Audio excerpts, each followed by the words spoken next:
well enough with our practice, so we're going to pick up here. The term test cross you want to be familiar with.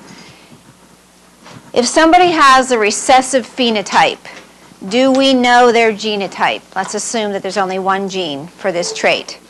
Yes. What would it be?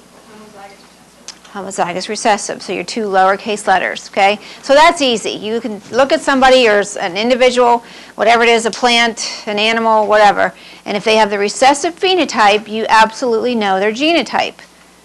Again, assuming that this is one gene controlling this trait and only two possible alleles, okay, with complete dominance.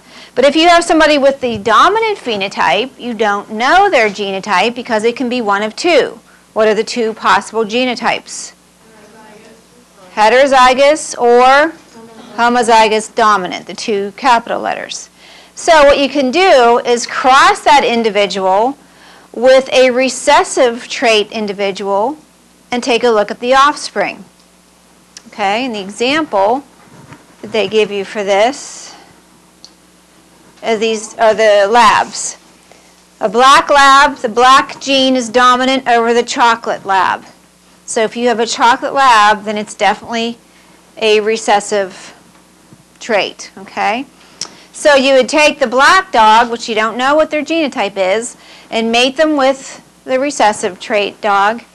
And if all of the offspring, and generally dogs have, what, 6, 8 puppies in a litter, depends on the size of the dog, and could be less, could be more. So if every single one of those offspring were black, there's a pretty good chance that that parent dog was homozygous dominant. Is it absolute for certain that it is? Because over here, if they are heterozygous with every single one of the puppies, there's a 50-50 chance of getting a black and 50-50 chance of getting a brown dog. So what would kind of guarantee you knowing, if you had only black puppies, how could we tell for sure? Let me say, for sure maybe isn't the best term there, but what would give us more certainty? Let's put it that way. Adelina?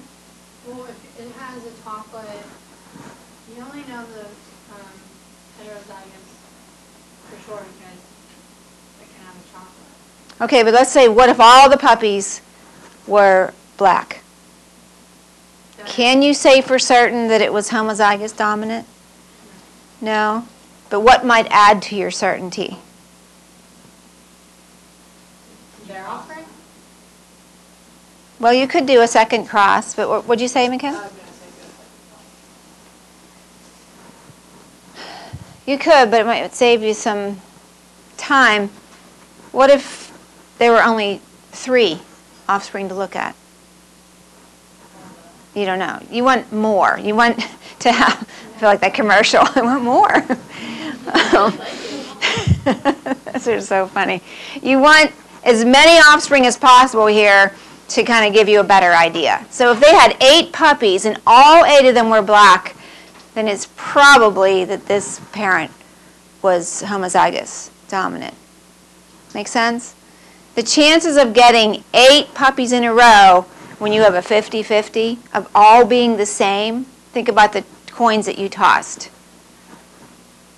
If you could have done 8 together at the same time, the chances of getting all heads, do you see what I'm saying, are less than mixtures of those. Would those have been like the problems that we were doing, like is it possible for this dad to be their father? Like, would that basically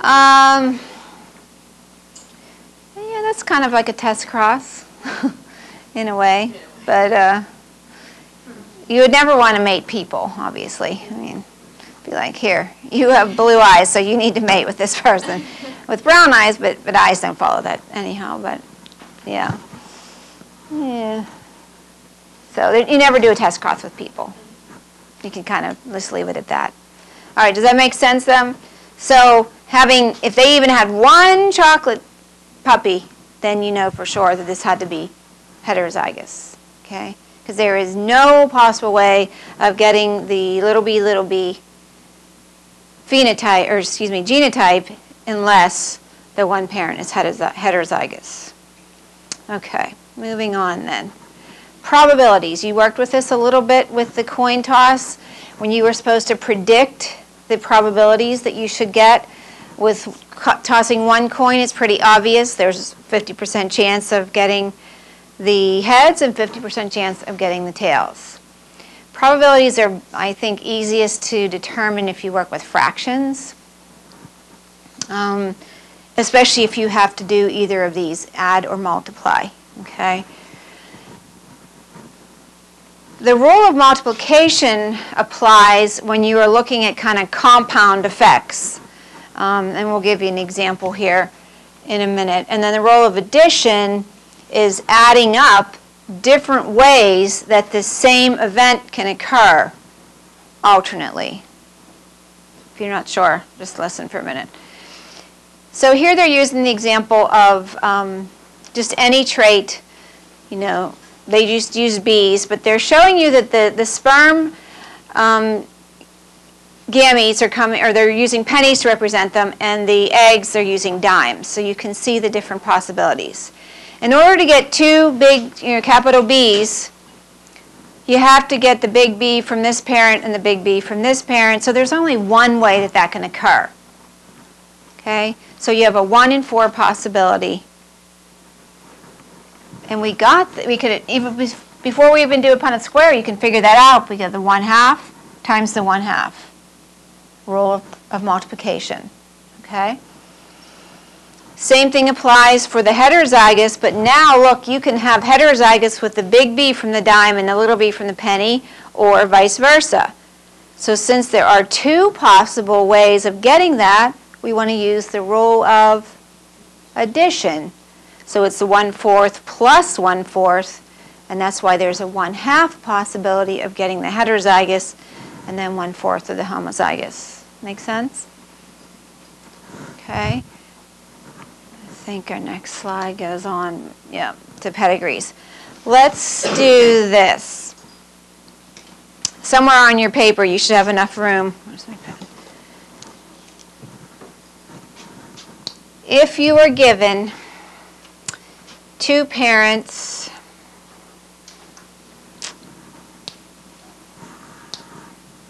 let me go back one.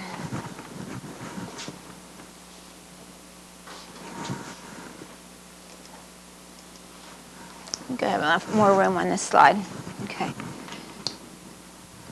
Say I asked you to do a trihybrid square. How many squares would you have to do to look at 3 traits at the same time? If you made a Punnett square. With monohybrid, it's 4. Yeah, you'd have to have 64 squares. If you had Mr. Morrow, you did that. He makes everybody do a trihybrid cross. I remember helping Ben.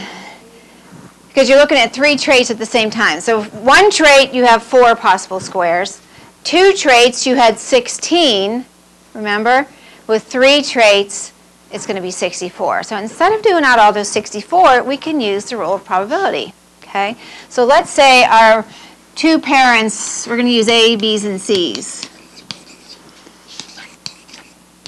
So that's one parent, and the other parent is little c, little c. What is the probability of getting an offspring? So this is our P generation. So in our F1, what's the probability of getting this genotype in the offspring? You have to kind of figure this out. So you look at the A's first, then the B's, then the C's. And then we're going to use those rules to figure this out. So if you can do this on your own, just go ahead. If you're not sure, you can pay attention up here.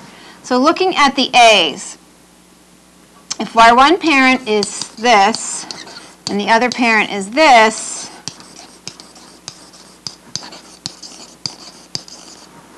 what are the chances of me getting the 2 big A's? 50%, or it's easier, like I said, if we use fractions. So it's going to be 1/2, right? 1/2 for the A's. And you could have figured that out without doing the Punnett square by doing this. this A and this A, there's a 1 in 4 chance of that happening, right? And this A and this A, there's another 1 in 4 chance. 1/4 plus 1/4 is 1/2. Following me? Okay, so you could have either done the Punnett square or you could have done it that way.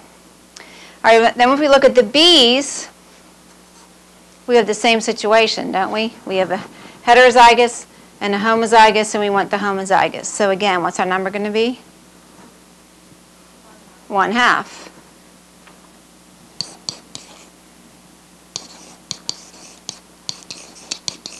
With our C's, Wait, I'm making 1/2.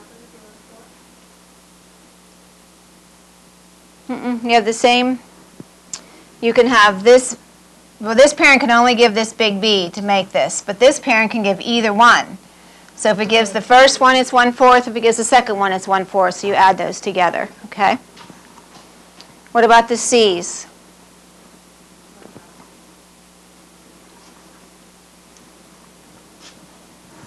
This one,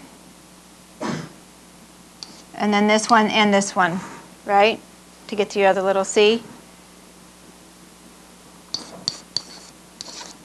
C, little c. So what am I going to do with those 1/2s? Sure, I don't want to add them?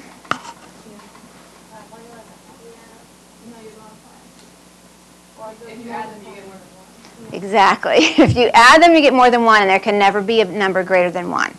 With probabilities, you go from 0 to 1. That's it. 1 meaning absolutely it's going to happen, 0 meaning absolutely it's not going to happen. Okay? But that's not the way you want to remember this, but if you can't remember it, yeah, so. Because what if you had all 1/4 here? You still want to multiply. To look at all 3 compound effects together, you multiply your probabilities. So it's going to be 1/8. So if we had done our 64 squares, 8 of them would have had this genotype. 1 out of 8, or 8 out of 64 is 1/8, right? Make sense? So you could have figured it out through math and not have to do the whole Punnett square. So just showing you those. If you had statistics, all this should be very easy for you. Okay. Moving on. Pedigrees, we looked at a little bit. Adelina, go ahead. Just a quick question. If it was like 100% chance for one of them, like say, getting the homozygous dominant, and it was 100% chance, and I'll just be one. Right. Exactly. Okay, with a pedigree, remember you're following traits. They're giving us 3 traits in humans that you could have done this with if you are interested and want to look at certain generations, 3 or 4 generations in your family. You could do this. They used to make this an assignment for bio kids all the time, and then families got kind of blended, and people didn't know their parents, or they were adopted or whatever, and so it made some kids uncomfortable, so they just stopped doing these as an assignment. Some bio classes will still do this, but these are 3 possible things that you could do pretty easily. Freckles or no freckles. Freckles is the dominant trait, so most people are recessive for this, right? So again, do not equate recessiveness with, what word am I looking for? Right, for the way it occurs in the population, or in superiority, okay? Does not mean that it's better or worse in any way. All right, widow's peak, where your hair kind of comes to a little point here in your forehead, and the straight hairline where it doesn't. So you can just test these. The widow's peak is the dominant trait again. And attached earlobes or free earlobes. The free is dominant, the attached, where it just comes straight down. Mine are attached. Both my parents had attached. So if any of us kids, I have 5 brothers and sisters, if any of us had free, then there was a problem. Because this is a single trait, or single gene. There's only the 2 possible alleles, and okay, so you could do this with any of these. But you end up with something like this, they were looking at, I don't remember even what trait they were using for this. Earlobes, yeah, the earlobes. Remember when we did the pedigree, the real quick one, you could have these colors, if you're the heterozygous, you could color this in halfway. As long as you have a key somewhere, it doesn't matter. Since they used genotypes with this, they didn't designate that with the half and half kind of a circle, but you could do that. Would it be possible to, if you were not given any information and you just, take away all the genotypes here, could you tell whether this trait was dominant or recessive?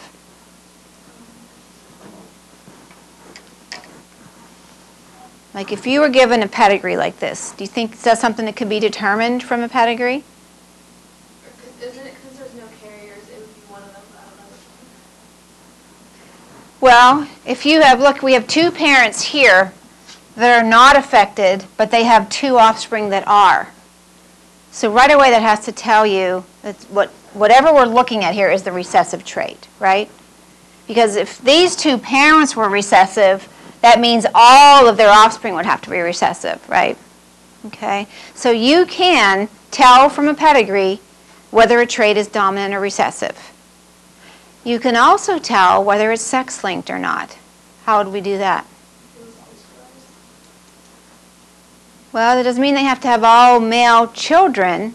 Like if the affected ones were all Right. If you saw that predominantly the affected individuals were males, then that's kind of a clue that there's a possibility this is a sex-linked trait. Okay?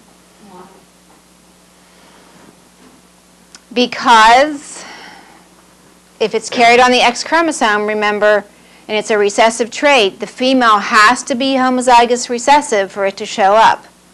Whereas the male, it'll show up whether, as long as he has his X chromosome affected, it's going to show up. Okay?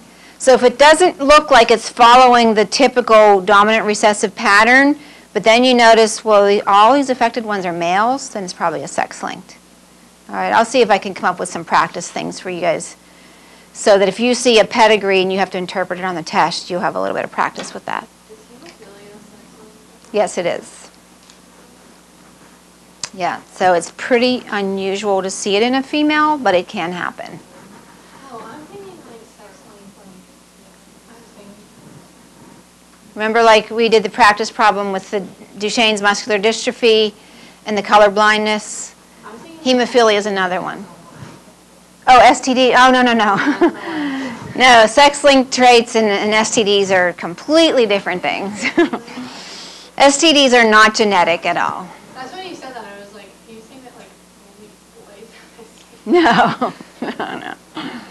Those are not genetic. Okay.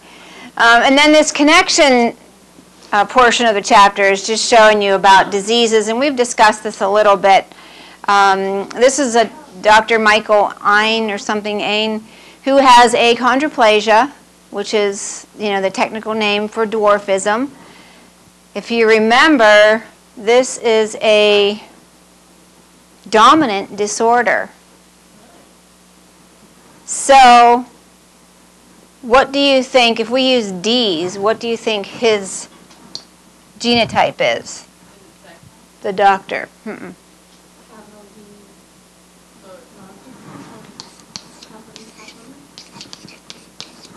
Could it be either? Do you remember reading about this at all? I don't know if you did this section. Maybe not. The homozygous dominant genotype is fatal, always. They will never go to full term. Okay? So if you have two parents with the dwarfism or the achondroplasia, and both of their dominant gametes meet, that will be a spontaneous abortion. She will miscarry. A baby will not develop normally. Can she like still become pregnant? She can still become pregnant, but early on, most miscarriages occur within the first 3 months, and they're usually genetic abnormalities. Okay, so it would happen early on. We've just seen little people big world. I have, yeah. So they're like, their dwarf children are heterozygous? Yes, yep. So this cannot happen. So this is your person with achondroplasia. So what are all of us? We're little d, little d. So if a achondroplasia person mates with a normal height person, there's a 50% chance their children will have the dwarfism and a 50% chance of normal height, right? So if they have a son that's normal, so both of their recessive alleles. Right.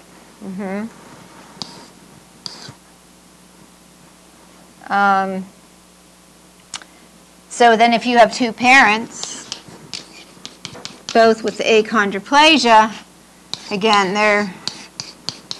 this one isn't going to make it.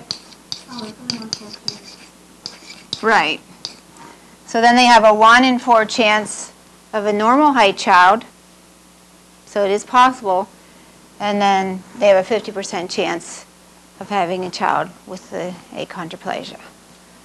All right, so it's one of those. So these dominant disorders are, notice there are a lot less of those than there are with the recessive ones. But, so again, we talked about this. Why haven't they just disappeared? Why hasn't nature selected them out? Medicine is one reason. With Huntington's, I think the big reason is you don't know you have it until you're in your 30s when the disease onset begins. And so usually people have had children by then, so they could have passed it on unknowingly. So if you have a parent with Huntington's, and I were your genetic counselor, I would advise you to get tested. The only way you're going to know is if you do a whole gene map. And then you would know for sure. The thing is, if you find out say you're 22 and you're thinking about starting a family, and you find out then that you have the Huntington's gene, that's your death sentence. So do you want to know that or not? You know, you'd have to decide. So in my opinion, if you didn't want to know, I would say then don't have any kids. Because if you have it, and you have children, you have a 50% chance of passing it on to them. So, but of course, you know, everyone has to make their own decision there. But, Brooke? How long do you live with 40, 45, maybe. It's a neurological thing where the genetic problem, it starts to attack the nervous system. It's always fatal. There's like a really rare pair whenever you could like have childhood Huntington's, and they're not like our actual cousins, but they're like we've grown up with them and everything. He got diagnosed with it when he was 17. Oh, he actually had symptoms of the disease early on. Oh, wow. His dad's, alright, so like the boy, he's a little older than me. His grandma died of it, and then his uncle died of it, his dad died of it, and now he has it. And Wow. And his grandma died of it. So on both sides of the family. Yeah. So it was the grandma, the uncle, the dad, and then him. Wow. Yeah. That's kind of unusual. Like you Yeah, said, it's yeah, rare. It'll just be like once every generation even. And now that he has a brother, Well, we're all like scared that the brother's gonna have it then when he's older. So you need to test when you're younger to see that? yeah, you can do the genetic test anytime. But again, do you want to know? It's like this Alzheimer's disease. Now, I don't know if, like, my grandfather on my mother's side died of Alzheimer's. My mother has Alzheimer's. So I don't know if they had this dominant form because not all Alzheimer's is genetic. So, but if they did, do I want to know? I really don't. I don't want that hanging over me all the time that I'm going to get Alzheimer's. Yeah, my grandpa, I don't want to live like that. and like my mom, she always thinks she's gonna get it. So like she's always like, oh my gosh, like when she can't remember. Oh, I'm the same way. I like just about panic. I can't think of something like. Ugh. My only hope here is my daughter. I told you Rachel had her whole genetic map done as part of her job. They offered that to them, and she does not have this. And it's also on her father's side. So I'm hoping maybe Maybe she got that recessive allele from me, and I don't have, but I could still have the dominant. No, I'm not going to say it. All right. So just some examples. You were all tested for this PKU, this phenylketonuria, at birth because it does cause mental retardation. 1 in 10,000, that's not a, it's rare, but it's not extremely rare. There's probably people in this school that have that. And you just have to watch your diet in early years, and then you can go to a normal diet after, 15 years or so. Go ahead. For Alzheimer's, I know that people who have it, they forget things, but how do you die from Alzheimer's? It eventually just stops making the connections in the brain. Doesn't it shut down your body almost forgets how to work? Yes, it forgets how to work, The basically. guy that died, it was his stomach. Yeah. So it's I don't know if you girls remember from our cadaver lab visit last year, the people that had anatomy, he had an Alzheimer's brain and a normal brain that he showed us. And the Alzheimer's brain, there were actually spaces in between, in the cerebrum and their hemispheres, how it's supposed to kind of be all those convolutions packed pretty tightly. Well, there were spaces in there. And so eventually you just forget how to do it. You don't make the connections to tell your body how to keep your heart beating. And Yeah, it's your other system. yeah. So eventually everything is shut down. It takes a while, but Are you born with Alzheimer's then? you're born with the potential, just like a lot of these things, they may not show up. And remember, there's also the environment link. So they think that there's some environmental factor with Alzheimer's as well. So not everybody that even has the genetic link is going to get it. There's just the potential there. Lung cancer is like that too. One form of lung cancer is genetic. But again, there has to be an environmental input. So just having the gene doesn't make you absolutely for sure going to have lung cancer. Go ahead. If you have heart disease, can that affect the offspring's heart in a different way? Because most of my mom's side of the family has really bad heart disease. Like A whole bunch of stuff. clogged arteries types, you mean heart disease? And then I have a lot of problems with my heart. In this respect, this hypercholesterolemia, this is a heart disease in a way because you build up too much cholesterol in your bloodstream, which will affect the arteries of the heart as well. So that's a genetic link. Other than that, I don't know if we have an absolute gene for the heart disease and that, other than the hypercholesterolemia. A lot of it's lifestyle, but, that tendency is there with the cholesterol buildup for sure. Okay, that's all I know of for sure, but. Joe? For the dominant disorders, why aren't there two dwarfs for every one regular person? For the achondroplasia? Yeah, for any other dominant, why would recessive ever?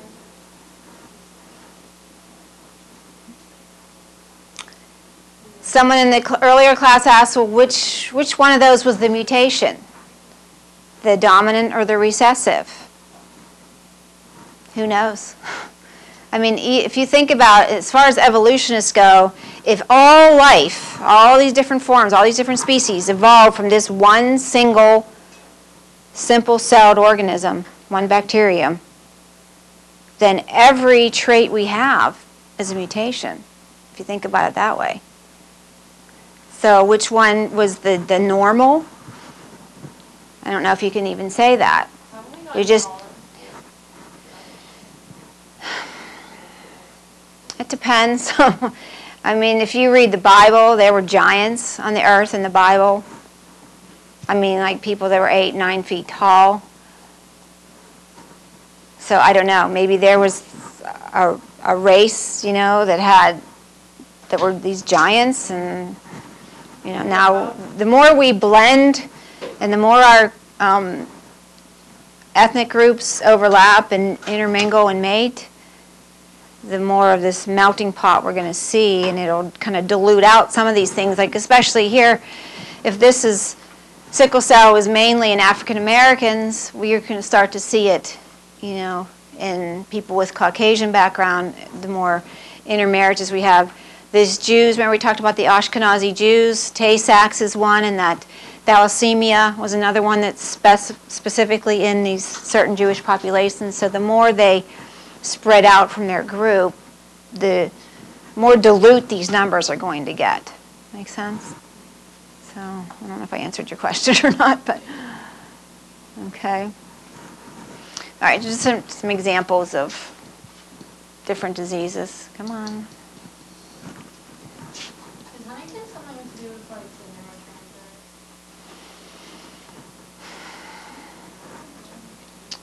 Or the myelin sheath? No, myelin sheath would be multiple sclerosis. Let's see what it tells us about Huntington's in here. Degenerative disorder of the nervous system. It's irreversible, inevitably fatal.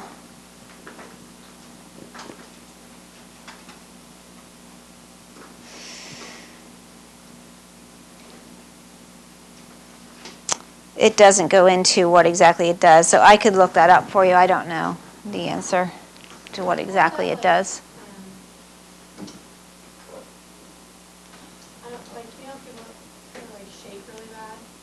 Oh, Parkinson's? That's like you don't like physically die from like the disease. Well, I mean, yeah, you do. Like it's because like your body doesn't remember actions. It's like a memory. Like your body don't remember how it's done. No, like so it's like for example, like telling your dad like you died because you choked on his food because he didn't remember how to chew or swallow. So it's like it's just other. I think I'm thinking Parkinson's. Parkinson's doesn't usually kill you. Yeah, I think like, I don't know how, someone we know. And they're getting better at controlling Parkinson's with medication.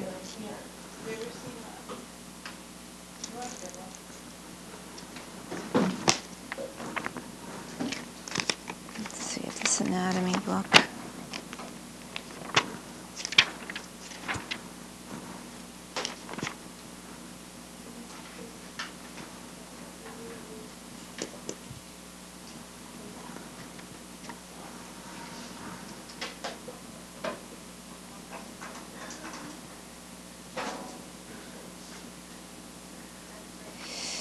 Yeah, you're right, Eileen. The primary problem in Huntington's is destruction of the ACH secreting and GABA secreting neurons in the basal nuclei. So those are two neurotransmitters, ACH and GABA. The reason for this destruction is unknown. Symptoms appear as the basal nuclei and frontal lobe slowly degenerate. An individual with Huntington's has difficulty controlling movements, and intellectual abilities gradually decline. So it is a neurotransmitter, which you know is needed to keep the signal going. So in essence, you're shutting down the chemical or the signaling. Okay. We discussed these two ways of testing fetuses back when we were talking about Chapter 8. Remember, we had the amniocentesis, where they go in to the abdomen with a big needle, take out amniotic fluid, and they can culture that and get the karyotype. With CVS, it's done earlier in the pregnancy, so that's an advantage. But this time they go vaginally to get some of this chorionic villi, which is the blood supply between the placenta and the mother and the uterus. And so they can get results much faster. It only takes hours versus weeks because they don't really have to culture, because you're getting a lot of cells now versus all this fluid with a few cells. And so they each have their advantages and disadvantages. But these are ways that you could get an easy karyotype. The ultrasound, of course, you can make out that baby pretty clearly there, the little nose and the mouth, and they can see the chambers of the heart. These ultrasound technicians are really, really good at what they do now. I mean, back when this first started, I know a lot of people like my age who were told that their baby was one sex or the other, and it wasn't. It's just they, really? Yeah, they said her oldest son was going to be a girl, so like they bought a bunch of girly stuff. Yeah, but now I think they're pretty good. I don't know of anybody recently that's happened to, but yeah, years ago. Yeah, my sister, she's pregnant, so she uses methodoxazine is like whenever they like do the ultrasound. She didn't get that yet, but she's going to. And like they said, you only get one ultrasound. But sometimes the baby's not laying right. So Yeah. Right, if they can't get the baby to move yeah, during that, you might not get a clear picture. Yeah, if there's no reason for it, right, the insurance. I know with my daughter Rachel, they did not do ultrasounds routinely back then. Insurance didn't pay for it. She's 26, and so I never had an ultrasound with her. And the only danger there is with that, I mean, I didn't really want to know with any of mine what they were, but not having an ultrasound, what this can tell you real clearly is where the placenta is inside the uterus, because if it is implanted over the cervix, and you go into labor, that's right where the baby has to go through. So if you go into labor and it's called placenta previa, if it's over the cervix, the baby's going to die. Is there any way to So- fix that if you can see it? They would do a C-section. You would not go into labor because the baby is absolutely going to die, because they would be rupturing the placenta during the birth process, and that's their lifeline until they can come out and cut that cord. So in those few minutes that it would take, and I know this happened to a woman, let's see, her child would probably be like 14 right now. So this wasn't that long ago, younger than you guys, and this happened to her. They didn't do an ultrasound. That was the situation. Her baby died during birth. So it's really sad. I think absolutely they should do an ultrasound.